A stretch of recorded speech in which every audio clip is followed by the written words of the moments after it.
Guys, তো দেখেন আমরা হচ্ছে হাঁটতে হাঁটতে এই যে আনারস ক্ষেতের এই দিকে চলে আসলাম। দেখেন কত সুন্দর আনারস ক্ষেত। গাইস, আমার ননদ আর এই দেখেন আমার পিচ্চু আমার সাথেই ছাড় না। একটু শাড়ি পরেছি, একটু হচ্ছে গ্রামের বাড়ি, শাড়ি পরলে সুন্দর লাগে। আর হচ্ছে দেখেন আমরা কিভাবে কোথায় যাচ্ছি, মানে সন্ধ্যা হয়ে যাচ্ছে। আমি বের হয়েছিলাম একটু কটা ছবি তোলার জন্য, ছবি তুলতে পারি নাই। আর ওই দেখেন বাচ্চা, গ্রামে এসে পুরো একদম। আসো, আমরা আসছি গাজীপুর।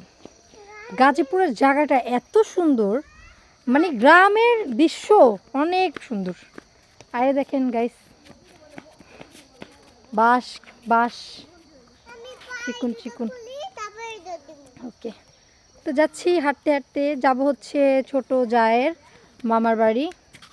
কাছাকাছি, মানে এখান থেকে হেঁটে হেঁটে আমি ভিতর দিয়ে হাঁটতেছি। এখানে মেন রোড হয়নি, মেন রোড হচ্ছে একটাই, যেটা হচ্ছে বড় বড় গাড়িগুলো চলে। আর হচ্ছে এই যে দেখেন চিপা চিপা রাস্তা, খেয়ার টাইপের যাচ্ছি। তো দেখতেই থাকুন। আল্লাহ হাফেজ। আমরা আরও মজার মজার ভিডিও আনবো। এটা মজা না, মানে হচ্ছে আরও সুন্দর সুন্দর ভিডিও আনবো।